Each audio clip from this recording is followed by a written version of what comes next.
Lotus reality and agro farming వారు premium farm land projects మన పొలం ఫేజ్ 1, 2 మరియు 3 కంప్లీట్ చేసుకొని మన పొలం phase 4 Wasar village at Narayana Khed లో ఆగస్టు 15 ఇండిపెండెన్స్ డే రోజు గ్రాండ్ లాంచ్ చేయడం జరుగుతోంది.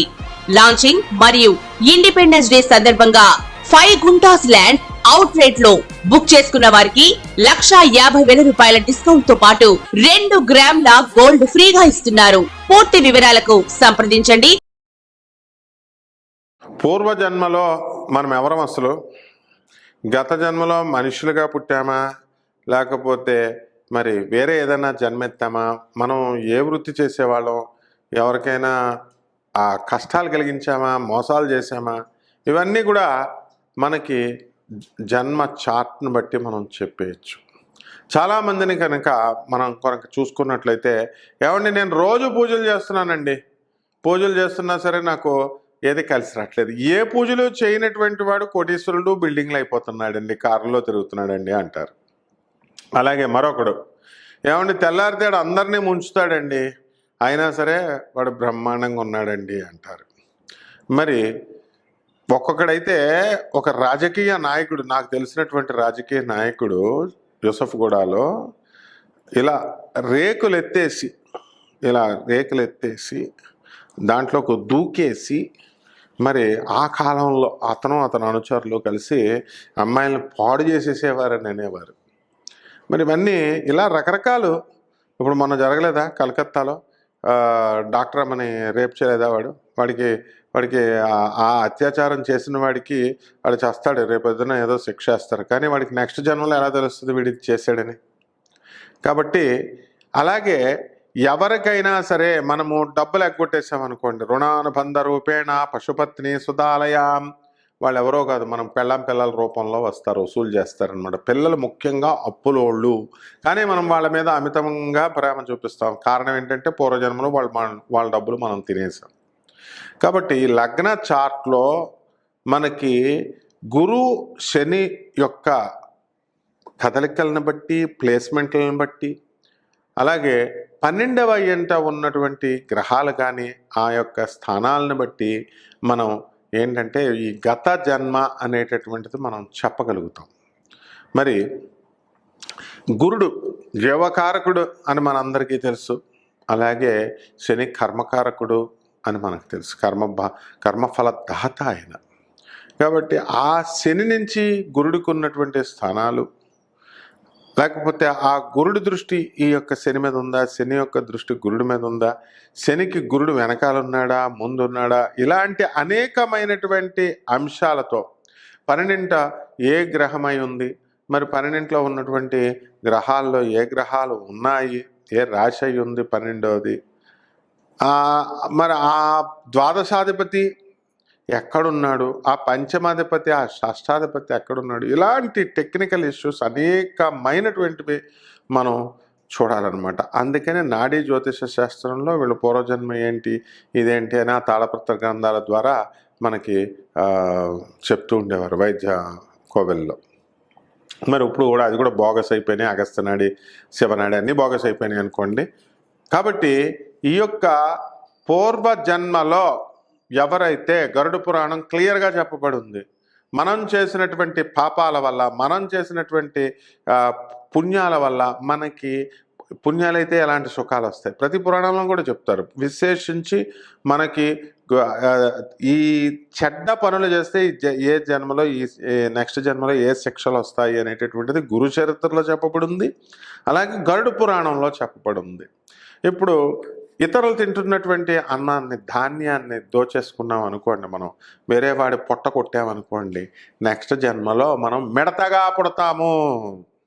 అలాగే మనకి వేరే వాళ్ళ నీళ్ళ దొంగతనాలు ఉంటారు చాలామంది. బోర్ వాటర్ వేసేసి, ఇక్కడ కాలనీలోనే కదండి, మనం నీళ్ళే కదండి, ఎవరు చూడొచ్చారు, మోటార్ వేసేసుకొని లాగేసుకుంటున్నాం, అవతల వాళ్ళకి రావాల్సింది. అటువంటి వాళ్ళంతా కూడా చకోర పక్షులు అవుతారు. అలాగే ఇతరుల్ని డబ్బును మోసం చేసేస్తున్నాం వాడిని. అమాయకుడు కదండి అంటే నువ్వు కాదు మోసం చేయడం, మోసకాపింపబడినటువంటి వాడు బాగుంటాడు. నువ్వు మోసం చేసినటువంటి వాడు నువ్వే మళ్ళీ కర్మను అనుభవించాలి నెక్స్ట్ జన్మలో.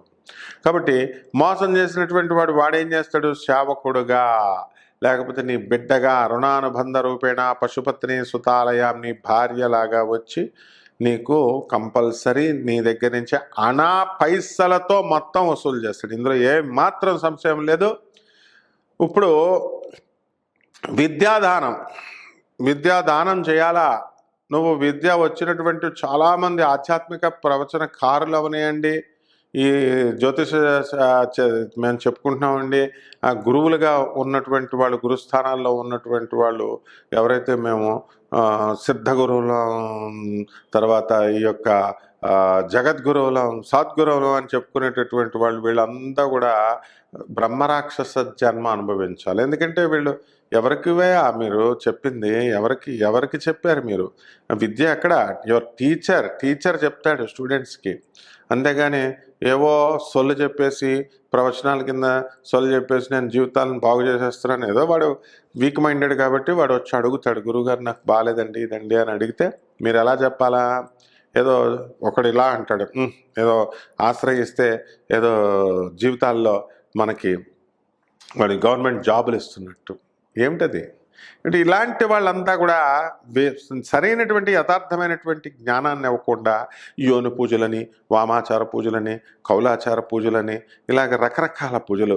ఇంకొకడు ఉంటాడు, వాడేం చేస్తాడంటే కట్లు వేస్తున్నాను చేసినటువంటి మంత్రాలు, శివుడు మంత్రాలు చాలా స్వల్పమైన, ఓం నమ శివాయ, ఓం నమో నారాయణాయ, ఇలాంటి మంత్రాలన్నీ సింపుల్ అంటే వాడికి. అర్జునుడు సాక్షాత్తు ఈ యొక్క తపస్సు చేసి ఓం నమ శివాయ అనే సింపుల్ మంత్రంతో పాశుపతాస్త్రాన్ని సంపాదిస్తే అది వీడికి సింపుల్ మంత్రం అంటాడు. మరి ఏముండాలిరా అంటే ఓం హ్రాం హ్రీం హ్రూం అనే ఏదో ఒక దేవత పేరు చెప్తాడు, వారాహి అనే, ప్రత్యంగరనో, ఇలాగా. ఈ జనాలు కూడా షార్ట్ కట్ గాళ్ళు కావాలన్నమాట. వీళ్ళకి షార్ట్ కట్ మెథడ్లలో తొందరగా పనులు అయిపోవాలి. ఇలా షార్ట్ కట్ మెథడ్స్ని ఎంకరేజ్ చేసేవాళ్ళు, అవైదిక పద్ధతుల్ని, తర్వాత ఈ యొక్క అశాస్త్రీయమైనటువంటి పద్ధతుల్ని ఎంకరేజ్ చేసేటటువంటి వాళ్ళంతా కూడా బ్రహ్మరాక్షస జన్మలు ఎత్తుతారు. రౌరవాది నరకాలకు వెళ్ళిపోవడం అనేటటువంటిది క్లియర్గా జరుగుతాయి. మరి కొంతమంది మరి మానభంగాలే చేయక్కర్లేదు. పూర్వజన్మ చెడ్డ పనులు అంటే మానభంగాలు చేసేయడం, హత్యలే చేసేయడం అన్నట్టే మన మైండ్ వెళ్తుంది. పాపం అంటే ఏం చెప్తాం మనం? పాపం అంటే దొంగతనం అని చెప్తాం, లేదా వ్యభిచారం అని చెప్తాం. ఎక్కువగా ముఖ్యంగా పాపం అని అనగానే మర్డర్లు చేయడం, బ్రాహ్మణ హత్య, ఇలాంటివి చెప్తాం.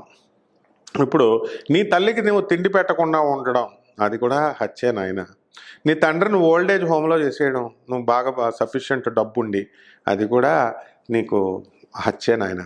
అలాగే నీ పెళ్ళానికి భయపడి తల్లిదండ్రులని ఎక్కడో హాస్టల్లో వేసేయడం, చెల్లుళ్ళ దగ్గర పెట్టడం, ఇవన్నీ కూడా పరమ మహాపాపాలు, పంచమహాపాపకాలు. సురాపానం ఇవన్నీ చేస్తున్నాం. ఈరోజు బాగుందండి పార్టీ, డ్రింక్ బాగుందని అంటున్నాం.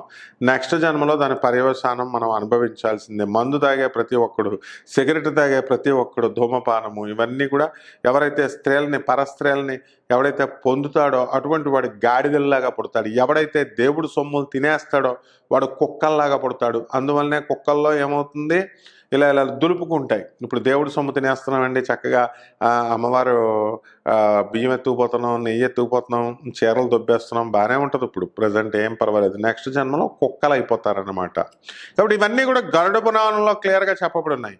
సమస్త పురాణాల్లో ఏ అధ్యాయంలో ఏ లైన్లో ఉన్నాయో ఆ పుస్తకాలు చదవాల్సినటువంటి అవసరం మీకున్న ఏ శ్లోకాల్లో, అవేమి లేకుండా కేవలం నేను చదివేశానండి రామాయణం మహాభారతం చదివేశానంటే కుదరదు అవన్నీ కూడా. కాబట్టి ఈ యొక్క ఉన్నది లేనట్టుగా లేనిది ఉన్నట్టుగా చెప్పేటటువంటి ప్రవచనకారులు తమ సొంత ఇంటర్ప్రిటేషన్స్తో, అదే మహాపాపం. అంటే దేవుడు చెప్పింది చేయడం, చెప్పింది చేయకపోవడం కూడా మహాపాపమే. ఒక బైబిల్ అయినా, ఒక గ్రంథమైనా, ఒక పురాణమైనా, ఏదైనా సరే దేవుడు ఏదైతే మనకి చెప్పాడో దాన్ని మనం పాటించాలి. మన సొంత కవిత్వాలతో చేస్తే అది మహాపాపం. అది కాబట్టి ఈ యొక్క పురాణాలు చెప్పేటటువంటి ప్రవచనకారులు, జ్యోతిష్య పండితులు ఎవరైతే ఉన్నారో వీళ్ళంతా కూడా యథాతథంగా లేకుండా వాడికి ₹1,00,000 వేసేసాం, 50,000 వేసేసాం, మోసం చేసాం, ఫోన్లు స్విచ్ ఆఫ్ పెట్టేసాం, ఆనందం చాలా బాగుంటుంది. ఇప్పుడు తర్వాత నెక్స్ట్ జన్మలో ఎలా ఉంటుందంటే నువ్వు ఎండిపోయిన చెట్టులాగా. చెట్టు ఉందండి, గురు చరిత్రలో క్లియర్గా చెప్పబడి ఉంది. ఒక చెట్టు ఉంది, దాని మీద పక్షులు వాలట్లా, కొంగలు. చెరువులు ఉన్నాయి, ఆ చెరువుల్లో ఏ కొంగ కూడా వాడట్లా. ఏమిటండి అని నృసింహ సరస్వతి స్వాముల వారిని అడిగితే వాడు విద్యావంతుడయ్యుండి వాడు అక్రమ పద్ధతుల్లో సంపాదించాడు, ప్రజలకు కావాల్సినటువంటి న్యాయం చెప్పలేదు, వాడు విద్య ఉండి కూడా ఎవరికి ఉపదేశించలేదు, వాడు స్వార్థపరుడు. ఇటువంటి వాళ్ళంతా కూడా గ్యారంటీగా ఇలాగ అయిపోతారన్నమాట. కాబట్టి ఈ చాలామందికి భర్తలు చనిపోతూ ఉంటారు. ఎందుకండి? శృతిమించిన కామంతో గత జన్మల్లో మనం ఉన్నట్లయితే వాళ్ళకి దేనికోసమైతే నువ్వు పరితపించావో దాన్ని తీసి పడేస్తాడనమాట ఈ జన్మలో దేవుడు. Newton's third law, to every action there is an equal and opposite reaction. అందువలన ప్రతి చర్యకి ప్రతిచర్య ఉంటుంది. శ్రీరామచంద్రుడు చెట్టు చాటు నుంచి వాలిని చంపితే అదే వాలి జరుడుగా ద్వాపర యుగంలో, త్రేతాయుగంలో రాముడు చంపితే ద్వాపర యుగంలో రాముడు మళ్ళీ ఛాన్స్ ఇచ్చాడు. ఆ యొక్క వాలి జర అనే బోయవాడిగా పుట్టి శ్రీకృష్ణ పరమాత్మను చంపుతాడు. పరమ దయాళువు. అందుకనే ఆ తన ద్వారా చంపబడినటువంటి వాడు మళ్ళీ తనను చంపుతాడని తెలిసినా సరే తన శిష్యుడి కింద చేరతానంటే చేర్చుకొని వాడికి ఈ యొక్క విలువిద్యనంతటినీ కూడా నేర్పి అర్జునుడంతటి మహానుభావుని చేస్తే వాడు బాణంతో శ్రీకృష్ణుడిని చంపాడు. కాబట్టి ఈ విధంగా ఈ యొక్క పూర్వజన్మల్లో మనం చేసినటువంటి పాపాల వలన ఇవన్నీ కూడా కష్టాలు అనేటటువంటివి, సుఖాలు అనేటటువంటివి మనకు వస్తున్నాయి. అయితే ఈ కష్టాలు ఎలా పోవాలండి అని అంటే పూజలు చేసుకోవడం వల్ల పోతాయి, మంచి పనులు చేయడం వల్ల పోతాయి అని మనం చెప్పుకోవడం జరిగింది. కేవలం చాలామంది ఏంటంటే ఈ పూజల కోసం, ఈ ఉపశమనం కోసం ₹1,00,000 తీసుకొని 50,000 80,000 తీసుకొని ఇది కాదు నాయన పేదవాళ్ళకి పెట్టండి, మరి ఎవరైతే ఆర్ఫన్స్ ఉన్నారో అనాథ పిల్లలు వాళ్ళకి దానాలు చేయండి, వాళ్ళకి తిండి పెట్టండి, వార్ధక్యం ఓల్డ్ ఏజ్ హోమ్స్లో తల్లిదండ్రులు మరి అందరినీ కూడా అప్పచెప్పేసి ఏ అనాథలుగా ఉన్నటువంటి వాళ్ళందరికీ కూడా అన్నదానం చేయడం, వారికి ఆశ్రయాన్ని కల్పించడం, వాళ్ళకి వస్త్రదానాలు ఇవన్నీ కూడా చెప్పినట్లయితే, బ్రహ్మాండంగా చేసినట్లయితే వీళ్ళందరికీ కూడా పూర్వజన్మాలు చేసినటువంటి కర్మలన్నీ కూడా తొలగిపోతాయి. కేవలం పూజలు చేస్తూ కూర్చుంటేనే సరిపో. కుంకాలు, పసుపులు, అగరబత్తీలు బాగా ఈజీగా ఉన్నాయా, అవన్నీ ఒక ₹10 పెట్టేసి వేసేసి మరి నెక్స్ట్ నాకు కర్మలన్నీ పోవాలండి, వీడు కూడా ₹1,00,000 తీసేసుకొని కపట బ్రాహ్మల, కపట జ్యోతిష్కుల, కపట మంత్రగాళ్ళు వీళ్ళు చేసేసి పూజ అయిపోయింది వెళ్ళిరా, నీకు కర్మలన్నీ పోయినాయి, వీడు తీసేస్తే పోతాయి ఆ కర్మలు. కాబట్టి ఇప్పుడున్నటువంటి కాలంలో మరి జ్యోతిష పండితులు అవనియండి, లేకపోతే మంత్రగాళ్ళు అవనియండి, ఎవరైనా సరే ₹1,00,000 తక్కువ కాకుండా ఏ పూజలు చేయడం లేదు. ఈ పూజల వల్ల ఏం ఫలితాలు వస్తున్నాయి? కొంతమంది ఒక బ్యాచ్ ఉంటారు, డబ్బులు వేయించేసుకోగానే స్విచ్ ఆఫ్ ఫోన్లు. రెండో బ్యాచ్ ఉంటారు, యోని పూజలు, వామాచార పూజలు, కౌలాచార పూజలు. తర్వాత మూడో బ్యాచ్ ₹1,00,000 పట్టరా, ₹2,00,000 పట్టరా, ₹15,00,000 పట్టరా, హోమాలు చేసేస్తాం. ఎవడరా నీ గురువు? అసలు గురువుని బట్టి నీకు శాస్త్రం వస్తుంది. నువ్వు విధిని, లిఖితాన్నే మార్చేస్తావా? నువ్వు శాస్త్రాన్ని, జన్మనే మార్చేస్తావా? నువ్వు ఇంకో బ్యాచ్, నేను గురువుని, సిద్ధ గురువుని, సద్గురువుని, జగద్గురువుని, ఏకంగా ఫలానా పీఠానికి అధిపతిని, నేను శంకరాచార్యని, నడిచే దైవాన్ని. ఇవి వీళ్ళంతా కూడా కంపల్సరీ వీళ్ళంతా రౌరవాది నరకాలకు వెళ్ళిపోతారు. తర్వాత వీళ్ళు వెళ్ళిపోతారనేటటువంటి విషయం వాళ్ళకి తెలియదు. ఆ తర్వాత వెళ్ళిన తర్వాత ఇప్పుడు మనం ఈ జన్మలో ఉన్నటువంటి దేవుడి సొమ్ము తిని, ఇప్పుడు కుక్కలు కనబడుతున్నాయి మనకి, అవన్నీ కూడా దేవుడి సొమ్ము తినేస్తున్నాయి. అందుకే ఇలా దులుపుకుంటాయి.